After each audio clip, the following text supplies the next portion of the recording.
warahmatullahi wabarakatuh.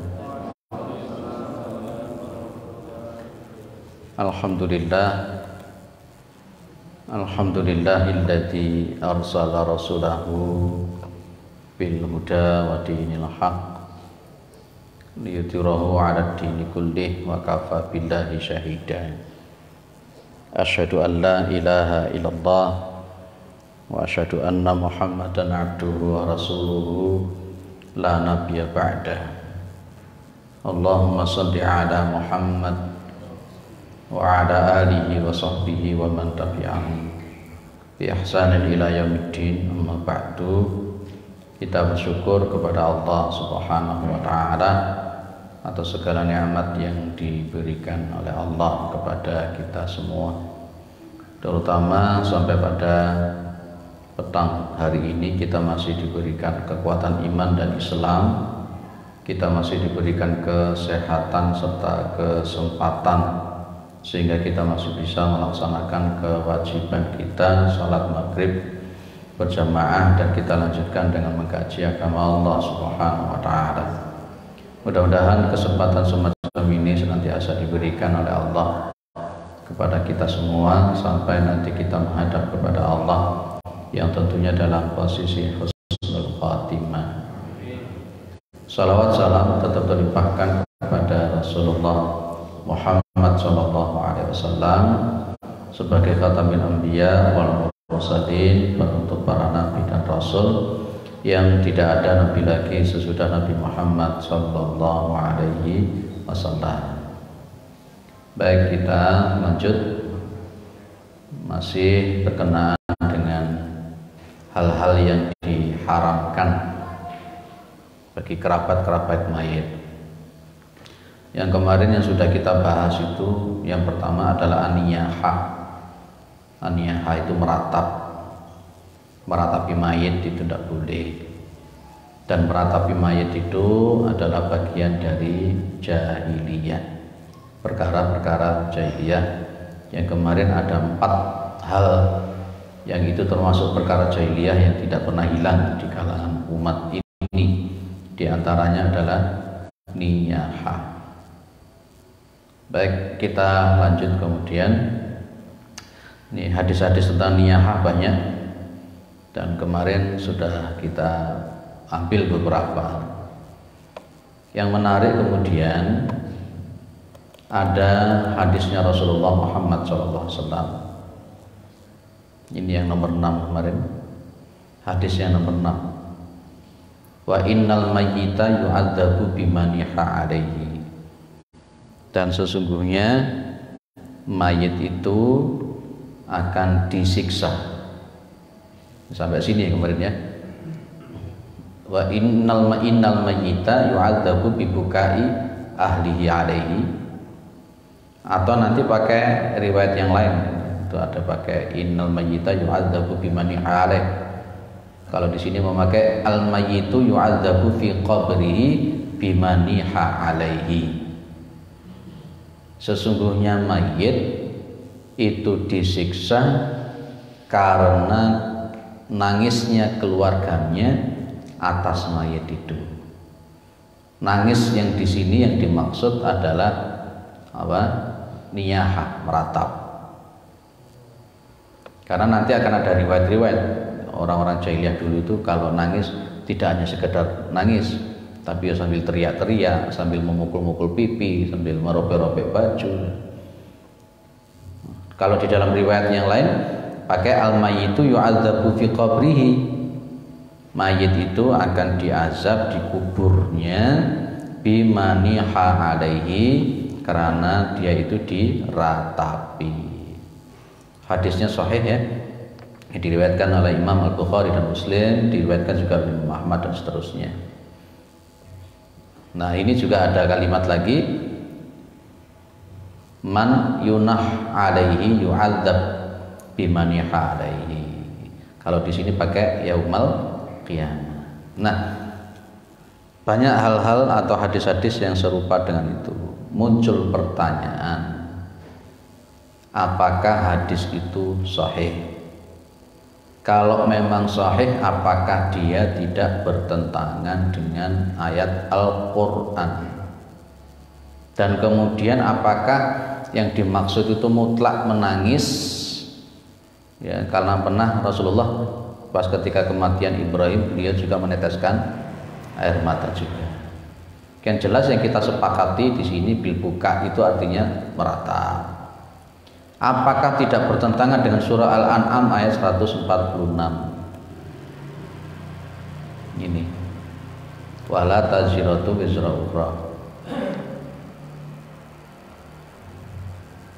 Apa artinya wala taziratu wizra ukhra? Maka di sini kan Syekh Al-Utsaimin menyebut di sini dengan menengahkan dalil-dalil yang ada.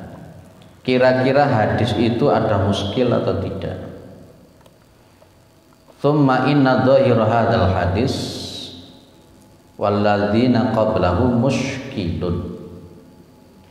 Jadi hadis-hadis yang menunjukkan bahwa mayit itu disiksa karena diratapi dan sebagainya, itu secara tekstual kelihatannya muskil ya Pak ya.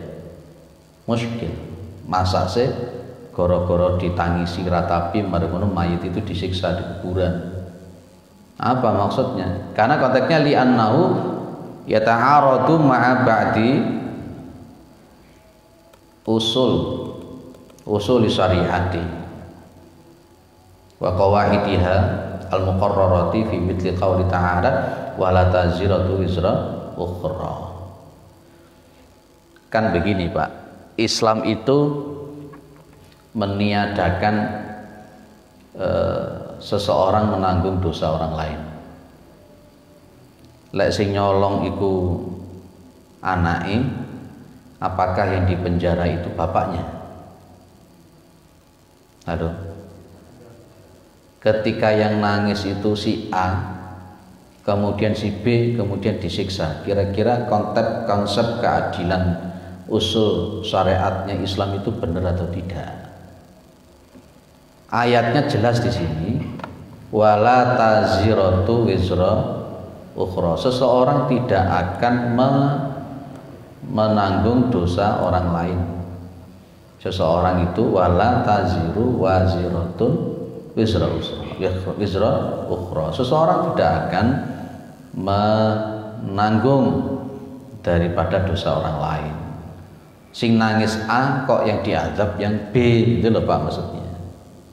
Sama ketika yang berdosa itu Adam, ya, yang berdosa itu Adam, setiap anak yang lahir dari manusia apakah menanggung dosa? Secara usul syariah di dalam Islam tidak ada begitu, namanya dosa waris. Islam menentang semacam itu. Wong sing dosa Adam kok, masuk anak-anaknya yang lahir harus berdosa dan harus dibaptis, kan begitu? Ya. Di sini wala taziratu wizra ukhra, saya ulang lagi, yang nangis si A kok yang diazab yang si B. Maka di sini kemudian para ulama terjadi perbedaan pendapat tentang menyingkapi hadis itu. Apakah memang hadis-hadis yang berkenaan dengan semacam itu perlu ditolak karena bertentangan dengan Al-Quran, ataukah harus dikompromikan? Maka di sini tuh sampai ada 8 ikhtilaf. Waqad ikhtalafa al-ulama fi jawabi an dzalika ala tamaniyati akhwalin. Ada sampai 8 ikhtilaf. Sampai 8 ikhtilaf. Yang paling dekat itu 2 pendapat. Wa aqrabuhuma ila as-shawabi qaulani. Dari 8 pendapat semacam itu, yang lebih dekat kepada kebenaran itu yang 2. Yakni yang pertama adalah pendapatnya jumhur.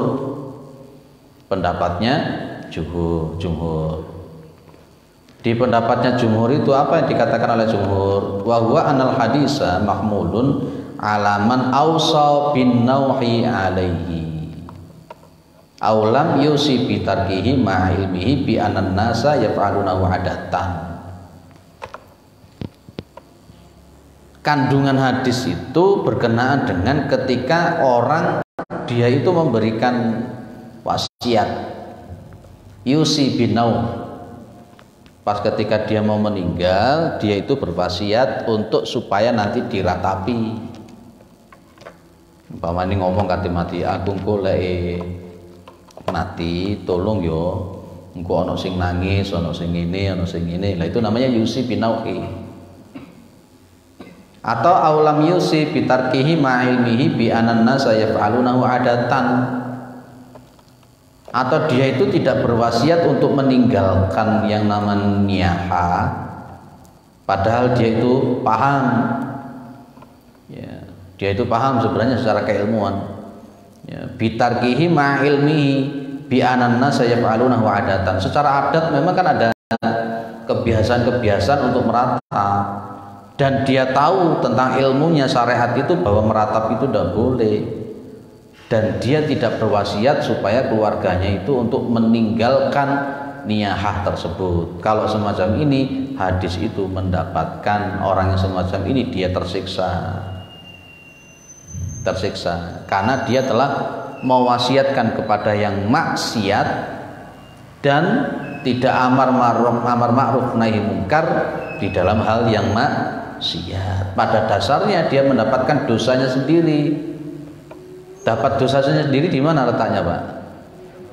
Ya, karena dia itu membiarkan sesuatu kemungkaran.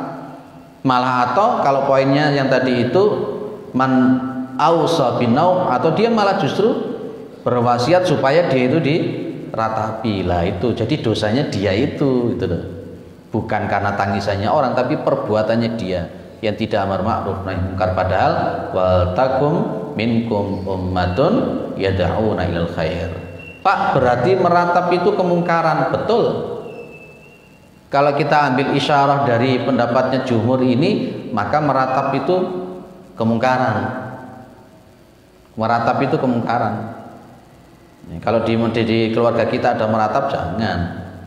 Jenengan mampu untuk menolak daripada ratapan itu di keluarga jenengan, tapi jenengan masih membiarkan itu. Nah itu para jamaah yang dimuliakan oleh Allah Subhanahu wa ta'ala. Lah bagaimana kalau dia sudah melarang? Idza kana yanhahum, nah ini idza kana yanhahum fi hayatihi fafa'alu syai'an min dzalika ba'da wafatihi lam yakun alaihi syai'un. Ini loh Pak, apabila dia melarang mereka manusia-manusia tersebut itu fi hayatihi, di dalam kehidupannya wis dilarang, ojo rek, ojo, jangan niyahah, ojo meratap. Tapi fa'alu syai'an min dzalika ba'da wafati, maka mereka itu tetap melakukan sesuatu yang demikian itu setelah kematian dia sudah ngelarang ojo meratapi, tapi begitu dia wafat masih tetap dia diratapi, maka lam yakun alaihi syai'un, maka yang semacam ini dia tidak mendapatkan siksaan itu. Itu loh maksudnya, cara mengkompromikannya. Kita itu kalau berkenaan dengan masalah Al-Quran dan Sunnah yang kelihatannya itu bertentangan, jangan buru-buru hadisnya yang ditolak, jangan buru-buru sunnahnya yang ditolak. Kita ini mungkin yang gak nutut untuk mengkompromikan antara hadis dan Al-Quran. Jangan buru-buru bilang dhaif, wong turun diteliti kok ngomong dhaif. Ya. Baik. Kemudian wal akhar, ada makna yang kedua. Anna makna yu'adzabu ay yata'allamu bisimaihi. Loh ini loh. Ini kompromi yang kedua, mengkompromikan antara wala taziratu wisra ukhra dengan konteksnya hadis itu. Anna makna yu'adzabu ay yata'allamu. Apa Pak? Yata'allamu, merasa sakit merasa sakit. Merasa sakit kenapa? Bisimaihi, karena dia mendengar. Karena mendengarnya dia yang mati itu mendengar apa? Buka ahlihi wa yariqu lahum wa yahzanu. Yang mati itu lupa, yang mati mendengar toh. Kalau dari riwayat ini kan menurut jumhur mendengar. Keluarganya nangis, keluarganya meratap, maka mayit itu merasa sedih. Kenapa kok bisa bersedih seperti itu? Berarti belum rela, belum ridho dengan kepergiannya. Itu makna yang akhir. Bapak Ibu yang dimuliakan oleh Allah, maka hati-hati kalau membaca alamin dengan alamin. Kalau di sini kan bahasa Arabnya yata'allam pakai hamzah. Beda dengan yata'allam. Yata'allamu itu berarti ta'allama, yata'allamu itu mempunyai makna belajar. Kalau yata'allamu pakai hamzah berarti merasa sakit atau tersakiti. Tapi kalau ada alifnya panjang, alam, bukan alim ya, tapi alam, itu mempunyai makna alam itu. Dan kalau jenengan membaca Rabbil alamin pakai hamzah berarti orang-orang yang sakit. Oh itu loh, belajar tajwid itu penting, tahsin itu penting. Jangan sampai sok-sokan jadi imam lek durung ya. Lanjut. Clear ya? Itu makna menurut jumhur ulama. Maka walaisa al-muradu annallaha yu'aqibu bibukail hayy alaih. Jadi maksudnya itu bukan Allah itu menyiksa orang yang orang yang mati dengan tangisan orang yang hidup. Bukan begitu maksudnya, Pak. Itu akhirnya akan bertentangan dengan apa? Dengan usulus syariah. Itu saya kira. Jadi maka menurut Syekh Nasiruddin Albani yang rojih itu pendapatnya jumhur. Maka di sini beliau mengatakan farrojihu indana madhabul jumhuri. Yang kuat di dalam 8 pendapat yang berkenaan dengan masalah hadis yang menunjukkan bahwa mayit itu tersiksa, itu pendapat jumhur itulah yang paling kuat. Itulah yang kita pakai sampai hari ini. Clear Pak? Lanjut. Bapak Ibu yang dimuliakan oleh Allah, banyak hadis-hadis tentang masalah semacam itu. Kemudian berikutnya, niyahah nggak boleh. Maka berikutnya yang tidak dibolehkan, yang nomor 2 dan nomor 3 itu adalah dorbul hududi wasyaqqul juyubi. Yang haram yang pertama tadi adalah meratap. Yang haram yang nomor 2 dan nomor 3 apa? Dorbul hudud, itu nampar-nampar pipi, ngelarani awake dhewe. Orang Syiah itu sampai melakukan semacam itu di Idul Qadir itu ya, nggak boleh. Atau wasyaqqul juyub, merobek-robek baju. Maka Nabi Muhammad SAW mengatakan laisa minna man latoma al-hudud. Kha pakai khud, pakai kha. Kalau jenengan pakai ha, nah itu beda lagi, nanti bicara tentang masalah had nanti. Hudud sama khudud sudah berbeda maknanya. Hati-hati kalau mamanya ngimami atau mungkin baca Al-Qur'an, penyebutan ha sama kha dari kata-kata khudud. Khudud itu dari khaddun, itu pipi. Tapi kalau pakai hak jadi haddun. Kalau ada orang mencuri dipotong tangannya, itu had namanya. Kalau ada orang zina itu dirajam, itu had namanya, bukan khot. Tapi kalau nyebutnya dengan memakai khot tapi pakai tok, beda lagi sudah. Khotun garis, sudah mulai berbeda. Hati-hati. Laisa minna bukan termasuk umatku, bukan termasuk golonganku. Siapa? Man latoma al-hududa, orang yang menampar-nampar pipi. Menampar-nampar pipi untuk menunjukkan kesedihan kalau ditinggal mati. Mungkin zaman sekarang bukan pipi yang ditampar, mungkin yang lain-lain. Mbok sirai dibentuk-bentuk nih. Ada tak seperti itu Pak ya? Mbok sirai dibentuk-bentuk nih buat apa? Wasyaqqal juyub. Syaqqa itu merobek-robek, al-juyub itu sebenarnya kan secara linguistik juyub itu kan kesak, artinya merobek-robek baju. Orang-orang jahiliyah dulu itu kalau ada orang mati, di antara niyahahnya itu yaitu menyakiti diri sendiri dan merobek-robek baju. Dan termasuk wada'a bidak wal jahiliyah, teriak-teriak, bengok-bengok, teriak-teriak seperti orang-orang jahil, orang-orang bodoh. Zaman sekarang ya kadang-kadang pakai teriak-teriak, itu tidak boleh. Itu riwayat Bukhari, riwayat Muslim. Jadi haram hukumnya menyakiti diri sendiri. Nanti termasuk selama berkabung itu ndak mencukur rambut, ndak mencukur kumis, dijual sampai seperti itu. Itu nanti ada hukum tersendiri bagaimana. Clear ya Pak? Ini lanjut. Saya singkat-singkat saja. Dal halqus sya'ri. Apa halqus sya'ri? Halqus sya'ri itu mencukur rambut, langsung pelotos, umpamanya begitu, untuk menunjukkan berkabung sak kampung gundul kabeh.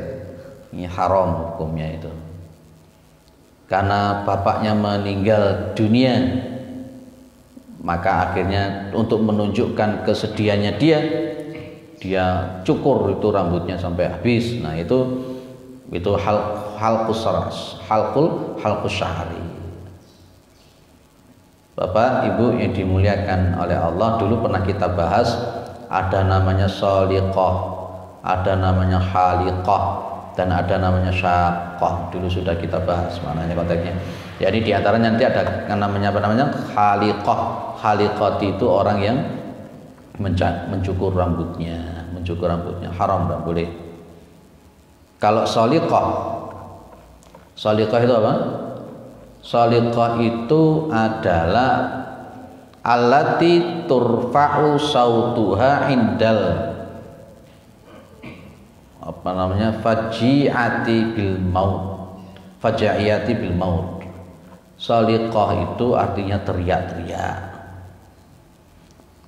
Haram kalau ada orang mati dalam konteks meratapi itu sampai teriak-teriak. Itu yang disebut tadi apa? Wada'a bidakwal jahiliyah. Wal haliqati itu apa? Mencukur rambut. Ini shaliqati dan haliqah. Termasuk nanti ada syaqqah.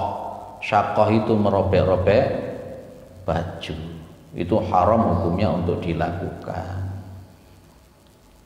Tidak hanya itu, ada juga poin yang nomor berikutnya, nasrus sya'ri.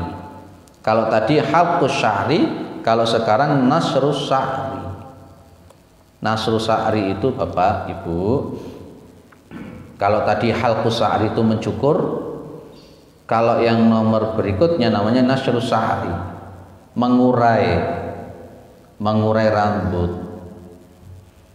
Orang-orang jahiliyah dulu itu yang rambutnya panjang-panjang gini ya, diurai sedemikian rupa, gak disureni, gak diopo, acak-acakan, diurai sebagai bentuk berkabung, atau rambutnya sama sekali tidak dipotong, tidak dicukur sampai tidak terurus di dalam rangka untuk karena niyahah tadi itu, meratap dalam posisi dia tidak terima dengan kematian orang yang dicintai. Ini adalah baiatnya Rasulullah sallallahu alaihi wasallam kepada sahabiah. Saya lanjutkan. Ya. Jadi kalau dia mencukur atau dia membiarkan rambut begitu saja dalam rangka untuk merayakan kematian, itu hukumnya bid'ah. Itu hukumnya bid'ah, tidak dibolehkan. Dan ini sesuatu kesesatan yang nyata. Baik, kita lanjutkan sekarang. Yang za tentang an-na'yu. Nah, ini Syekh Nasruddin Albani di sini meletakkan pembahasan tentang an-na'yu.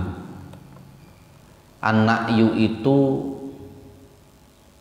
mengumumkan kematian seseorang. Yang menarik, Syekh Nasruddin Albani ini ngomong begini, al-i'lamu an mautihi ala rusu'il manair wa nahwiha li'annahu minan nahyi. Mengumumkan kematian seseorang di atas puncak-puncak menara atau yang serupa dengan itu, karena ini disebut dengan na'yu. Na'yu itu apa toh? Na'yu itu secara bahasa al-ikhbaru bi mautil mayyit. Na'yu itu mengabarkan kematian seseorang. Apakah benar toh mengumumkan orang yang mati itu tidak boleh? Saya simpulkan saja di dalam kitab ini, Bapak Ibu, ada hadis-hadis yang melarang mengumumkan kematian, dan ada riwayat-riwayat Nabi sendiri mengabarkan kematian. Kalau begitu cara mengkompromikannya kayak apa? Itu yang harus kita pahami. Kalau di dalam riwayat Hudzaifah al-Yamani, Rasulullah melarang. Ini loh, ini sami'tu Rasulullah SAW yanha 'anil na'yi. Sesungguhnya Rasulullah Muhammad SAW itu melarang dari an-na'yu, mengkabarkan kematian. Hadisnya jelas, hadisnya sahih. Kalau Rasulullah itu melarang mengabarkan kematian. Tapi nanti kalau jenengan melihat di dalam hadis-hadis yang lain, di sini pun juga diterapkan. Rasulullah Muhammad SAW pun juga mengumumkan. Siapa yang diumumkan oleh Rasulullah Muhammad SAW? Raja Najasyi. Ini Rasulullah. Anna Rasulullah SAW na'a an-Najasyiya fil yaum alladzi mata fihi. Ini loh, Rasulullah SAW na'a, mengumumkan kematian Raja Najasyi pada hari di mana Raja Najasyi itu meninggal. Fa kharaja ilal musalla fa shaffa bihim maka baru arba'an. Maka beliau itu keluar ke musalla dan kemudian beliau itu mengatur saf-saf para sahabat dan kabbaro arba'an. Artinya apa? Salat ghaib. Pas kematian Raja Najasyi, Rasulullah Muhammad SAW itu mengabarkan kematian beliau. Dia kan orang Islam, masuk Islam Raja Najasyi itu. Dan kemudian beliau mengatur saf-saf para sahabat dan kemudian beliau salat ghaib. Loh, berarti kan Nabi sendiri yang mengumumkan kematian. Tapi di atas kenapa kok Rasulullah melarang untuk mengumumkan kematian? Kenapa? Nah, ini harus dikompromikan. Pada waktu kematian Ja'far pun juga Rasulullah mengabarkan kematian Ja'far dan lain sebagainya.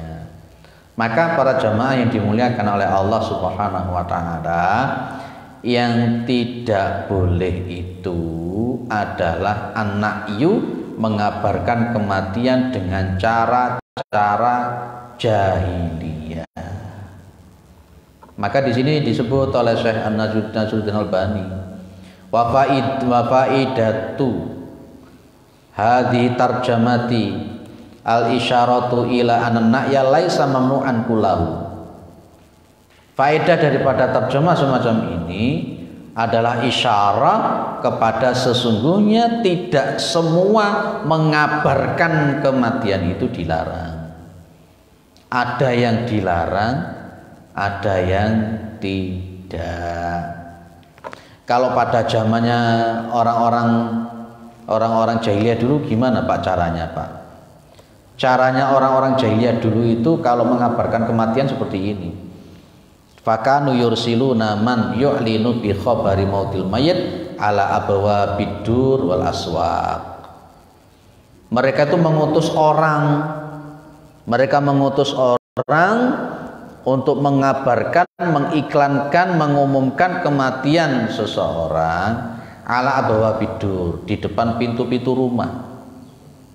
Di depan pintu-pintu rumah, ya, door to door, wal aswaqi, dan pasar-pasar. Ambil bengok-bengok, si fulan meninggal, si fulan meninggal, ambil ke rumah-rumah, ke pasar-pasar. Itu kalau pada masa jahiliyah itu seperti itu. Maka di sini ada kalimat Asyah. Jenengan boleh sepakat dengan boleh tidak dengan pendapatnya Nasiruddin Albani sini. Monggo nanti jenengan sepakat atau tidak dengan pendapatnya beliau. Qultu, kata Nasiruddin Albani, monggo nanti didiskusikan sepakat enggak dengan kata-kata beliau itu. Karena pada posisinya mengabarkan kematian yang dilakukan oleh orang-orang jahiliyah itu tadi, teriak-teriak di depan pintu-pintu rumah, di pasar-pasar. Qultu, kata Imam Nasiruddin Albani, beliau mengatakan, wa idza kana hadza musalliman fasyahu bidzalika ala ru'usil manabiri yakunu na'yan min babil aula walidzalika jazamna bihi fil faqratil lati qabla hadhi.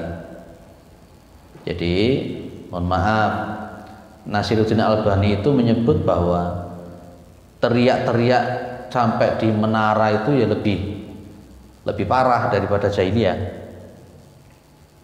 Sepakat tak jenengan ya? Kalau pakai speaker ya, taruh di menara. Gimana kalau semacam itu? Ini roto abot dengan semacam ini. Kalau saya semacam begini saja. Kalau memang tidak ada cara yang lain, kita ini kira-kira untuk menghindari teriakan, kita kan bukan berteriak loh. Kita mengumumkan atau teriak-teriak? Kita di mimbar menerangkan inna lillahi wa inna ilaihi rajiun. Itu teriak atau tidak? Kalau orang-orang jahiliyah kan mengutus orang nanti di depan pintu A atau pintu B dan pasar-pasar. Kira-kira selain mengumumkan di masjid itu bisa dihindari tidak? Kira-kira selain itu bisa dilakukan atau tidak? Apakah hanya itu saja yang bisa dilakukan?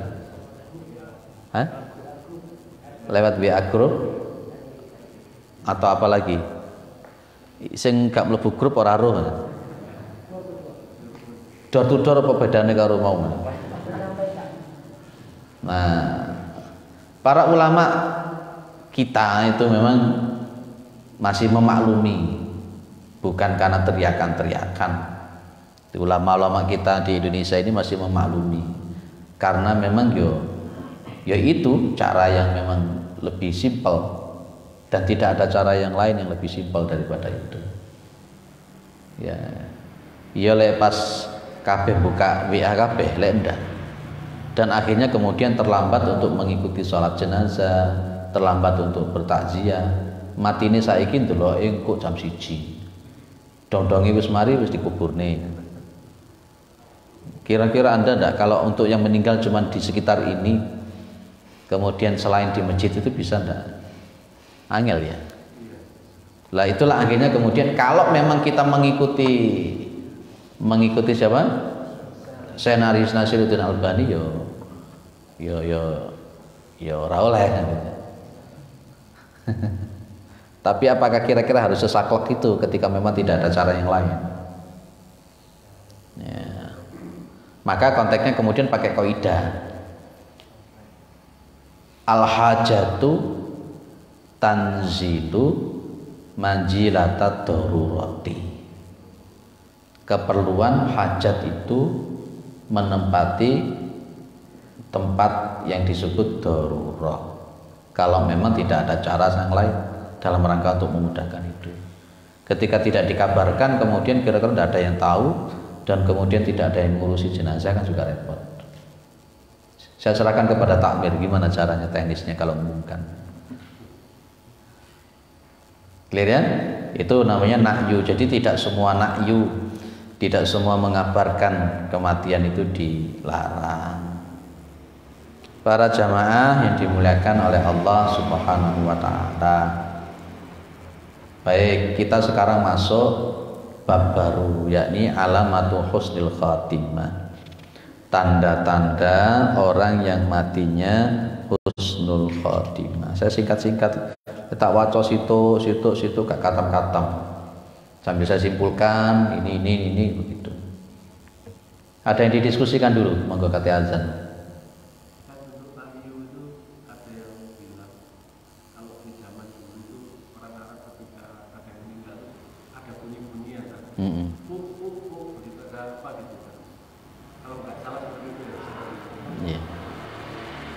Kalau yang di kitab ini yang disebutkan ya ini pakai itu tadi teriak-teriak tadi di depan-depan rumah.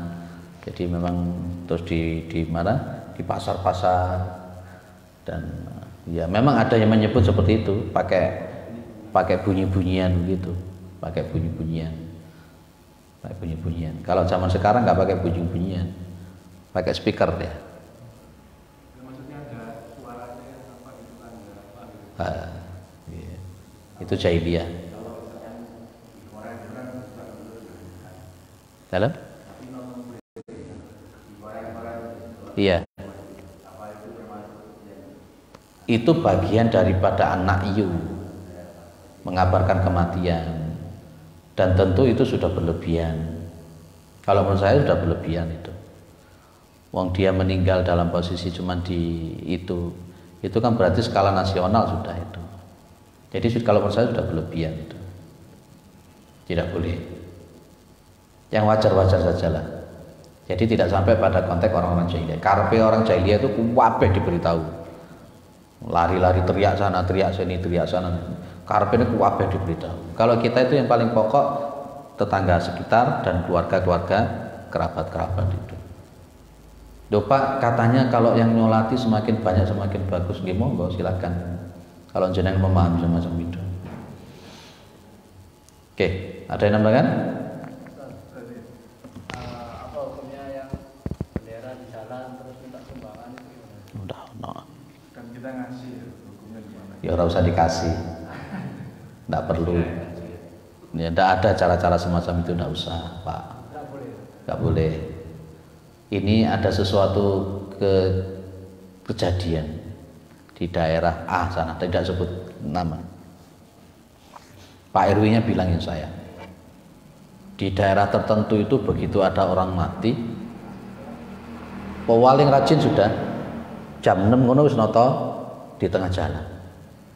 Dan ternyata nantinya disetorkan kepada yang punya rumah itu cuman sekian, yang lain buat yang ini buat mabuk, buat apa. Mereka malah senang. Dia berpikir begini, aku kerja sedino turun karuan oleh duit 100. Tapi dengan cari sumbangan di itu, saya dapat uang sekian. Akhirnya jadi seperti itu. Dan memang itu tidak ada contohnya dari Rasulullah Muhammad SAW. Kalau pengen nyumbang ya sudahlah. Gitu. Jadi tidak perlu pakai semacam itu. Tidak perlu. Kalau hanya sekedar untuk mengatur lalu lintas, tapi tidak ada semacam itu tidak apa-apa. Apalagi sekarang sudah mulai dari dulu sebenarnya. Ada keyakinan kalau melewati orang yang bendera-bendera itu lek gak ngekei jari ini sing kena azab, kena apa kena? Bukan hanya sekedar rezeki, perjalanannya bisa ini, bisa ini. Nah, itu sudah tatayur lagi, itu sudah tidak boleh, tidak benar itu. Tidak boleh semacam itu. Enggak. Itu yang besar siapa? Yang inisiatif apa keluarga yang simanya? Kalau kadang keluarga itu nggak tahu. Ya, yang punya inisiatif ya. Ustadznya terutama yang tahu nggak melarang, tapi kadang-kadang dilarang yang mau. Akhirnya di situ jamaah kita di situ juga mau balik juga. kebetulan punya kedudukan sebagai RW, akhirnya dilarang, dan kemudian ada uang sosial yang dibayar per bulan setiap rumah, yang itu untuk dibuat membantu yang mati. Itu sempat sudah tidak ada sama sekali sudah ketika beliau jadi RW, tapi yono sing grundel karena itu sudah menghilangkan pemasukan mereka, dan itu sempat tidak ada. Begitu dia RW turun ono meneh ya ngono iku. Jadi isu-isu ngono wis masang ngono kuwi, dapatnya 200 paling sedikitnya 100 gawe iki. Nah itu yang terjadi. Maka itu tidak ada tuntunannya sama sekali, tidak ada tuntunan sama sekali. Clear ya? Nanti akan ada lagi. Baik, alamatu husnul khatimah, tanda-tanda orang mati husnul khatimah. Insyaallah mudah-mudahan kita ini adalah orang yang husnul khatimah. Baik, yang pertama, orang yang tanda kalau dia itu matinya husnul khatimah menurut Nasiruddin Albani, yang pertama adalah nutquhu bisyahadati indal mauti. Nutqun, nah bel pas, monggo atas dulu.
Baik, yang pertama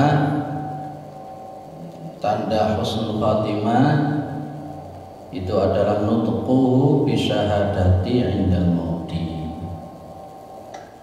Orang yang mati ini bisa mengucapkan Pak, Ibu, bisa melafadzkan, mengucapkan syahadat ketika dia